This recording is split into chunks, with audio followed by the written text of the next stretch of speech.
Day 3 at Edgbaston, and this is Ask George. I feel I should stop before we start and say there's someone moving behind the camera. Yeah, that's true, isn't Or it? that the camera's gone soft. Or we need a new camera. We need to change it every 20 minutes. Why not? That's what you do at cricket these days. Good times. Our first question is from Greg Boone. Booney? With the length of the tail, can England afford to go into a test with Broad and Anderson? What? Need a Wokes or either Overton to balance the side? They've managed quite often, Booney, haven't they? I don't know how many tests they've played between them, but it's getting on for 300. Or is it more? They've played a lot of tests together, so it's a hell of a time to ask. Huh? Huh? Isn't it? Am I wrong? Well, I think it makes a reasonable point. Well, you make a point that obviously you need a side which has batters and bowlers in. But I mean, it's not a new problem. It's not like Jimmy Anderson's just learnt not to bat. Or that Stuart Broad has just forgotten how Well, to I mean, bat as well as he used but to. that happened 10 years ago. It's not a new problem, but it's a legit problem. It's just a bit like phoning the fire brigade because that fire in Putty Lane's just broken out. No?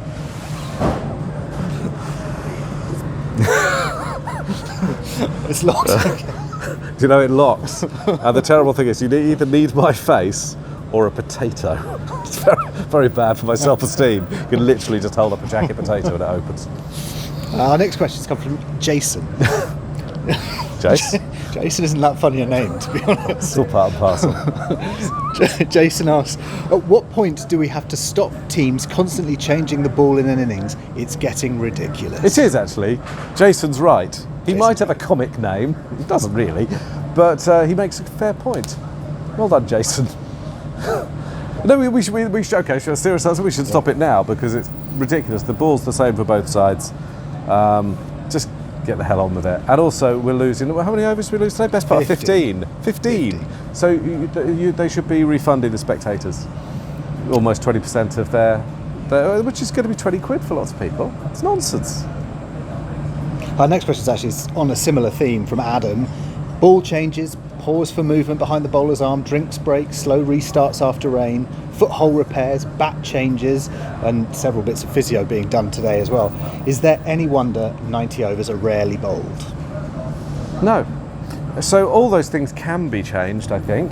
A lot of it is that people have an expectation of conditions and the balls to be perfect and to do stuff, and I think that's changed over the years. I think there used to be more of an understanding in years gone past that, you know, the balls would deteriorate and they wouldn't do so much, and that the pitches might become a bit more difficult to bowl on. I think throughout the sport there's a temptation to forget about the spectator, and they're treating the spectator with a lack of respect, and eventually the spectator will stop coming. England are terribly entertaining to watch, actually so are India, and so are New Zealand. You know, Test cricket is brilliant, but this stuff, it can't happen. They're bowling 11, 12 overs now. It was really quite frustrating, wasn't it? And some of the other stuff, you've got to have better stewarding. You can't be stopping because you're selling seats behind the bowler's arm and then people are walking there all the time. It's happening too often. You know, there's so much to like and enjoy, but we talk about this stuff too often. They've got to do something about it. And I think I've said this before. It can happen immediately. If you pay for your ticket by a credit card, the percentage of play that isn't complete, you should have returned to your credit card immediately at the end of the day. It should have happened by now. It happens with train tickets. Why can't it happen with cricket tickets? Who would be responsible in that case? Because obviously the home venue would be a bit frustrated if they didn't get a share of the price because the. Do you know what? I don't care. So, well, I'll tell you why. Because you don't need to sort that out. Because if you sort the fact that the game isn't getting the money out, they'll sort the problem out. So make it so that they have to refund, put the spectator first, and I think the problem will resolve itself. Does that make sense? Yeah. Because they will be incentivised to do so. At the moment, there's no incentive for the game to do it. We're all too stupid, and we keep giving them our money. JB asks, does Ben Stokes need to be more adaptable given his comments about Crawley keeping his place regardless of form? Are we really going to be playing the same 11 if batters aren't scoring runs or bowlers aren't taking wickets? Well, it's a legit question again, isn't it? But I suspect that what Ben Stokes meant is to give his player a very public show of support, because he knows that had he said, well, yeah, I mean, Zach, really, he does need to get some runs, that would have got back to Zach Crawley and it would have played on his mind and he would have got into the test. knowing that he was on his last opportunity. But there is a natural break following this game, and I think England's players who aren't involved in the white ball setup anyway will play 3 championship games. Crawley has to get some runs, and if he doesn't, there's another squad to be selected in a month or so's time. So there's this natural break. I would think that you have to take what Ben Stokes said there with a pinch of salt. Regardless is a big word to use, isn't it? Even if he is trying to pump up the tyres. But he was trying to pump up the towers, wasn't he? He wasn't really saying that he has a job for life, that however incompetent someone might be, that they could stay in a high office. It's not sticking him in the House of Lords. I was going to say, it's not, you get elected to a job, you could be disciplined by the police, you could be shown to be barely competent, and still, just carry on without anyone saying anything. No! At least that Crawley's got nice hair. I'm sure he'll be delighted to get that endorsement from you, huh? Well, yeah, fair play. Joel Edwards asks, is there any reason why Anderson can't be at the next Ashes in Australia? Well, he's human. So precedent would suggest that he'll age eventually. I mean, he's about to be 40. You would hope, bearing in mind that in his last few Ashes series, what was it? It's been 4-0, 4-0, 5-0. So that's 13-0, isn't it, if my maths is anything? Quick maths, yeah. Uh-huh. Maybe England want to do something slightly differently. Not that it's been his fault, but he hasn't helped them win.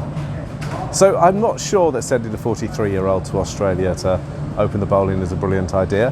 Having said that, if anyone could do it, it's him. And he certainly, it's amazing what he keeps doing, but I'm not sure that that's the style of bowling that will be particularly helpful in Australia, and I'm not sure it's the style of bowling that gets better with age. PL asks, what will Pat Cummins think of Ben Stokes' batting?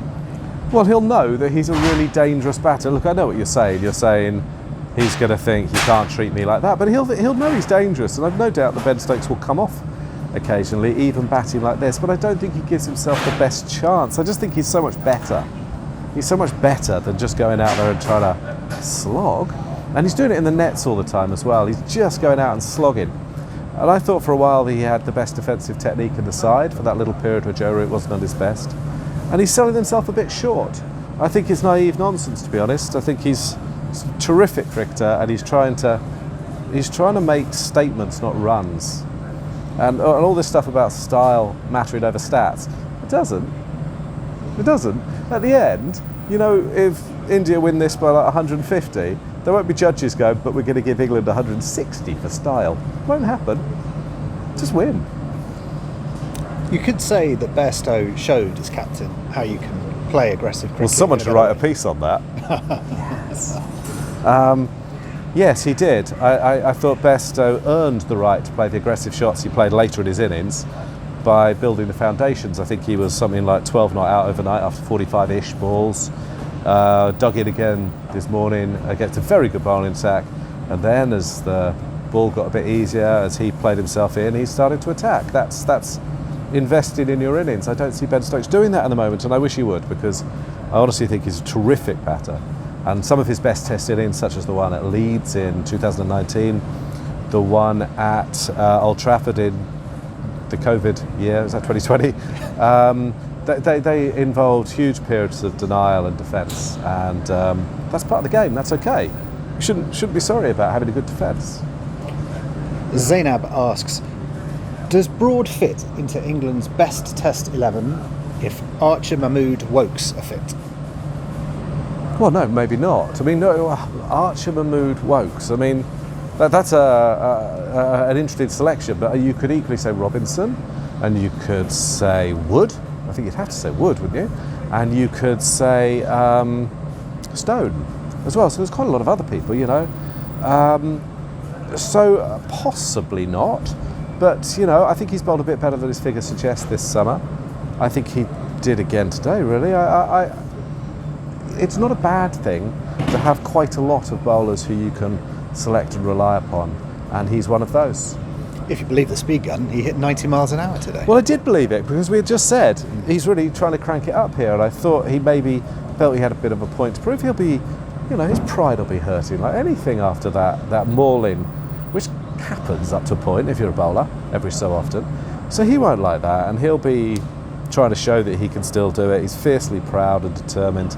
These are really good qualities. I always find it amusing when we sort of make out that having Anderson and Broad still being in the side or still being available for selection is a bad thing. It's a really good thing. You don't have to select them though. And maybe there'll come a time when, well, there is, isn't there? Broad's been in and out of the side in the last couple of years, and that's fine as well. So yeah, if and when all those people are fit, brilliant to have a choice, but they don't have that choice right now. He's probably the best available right now, isn't he? Last one, innocent bystander. You know? If Virat was English, when would the sages start suggesting he should be dropped? Well, probably about now. I mean, I don't know that dropped is what you'd exactly say, because I thought he looked terrific for his, what did he get, 20? 20, yeah. I thought he looked ominously good. I think I said that to you several times, didn't I? And he got a good ball. But yeah, people, I mean, it is a results-oriented business, and it's quite a long time since he scored a century or defined a game with his batting. And it might be that you know, he needs a break. Lots of things, maybe. You know, I suspect that Inno, who I love dearly and is a good friend, is having a bit of a pop at the media there because he does love to do that, bless him. But at the same time, I think it's quite good in England you have a media that's prepared to do that, that isn't necessarily afraid of the consequences of having a little bit of a, well, pop or analysing even, or having a view of these senior figures without consequences. And again, that's not a bad thing. We're all allowed views, aren't we? You can ignore them, of course. But Virat's probably an example of someone who's played just a bit too much cricket and looks as if he needs a holiday and has done for a little while. Joss Butler's showing the benefits of that, isn't he, right now?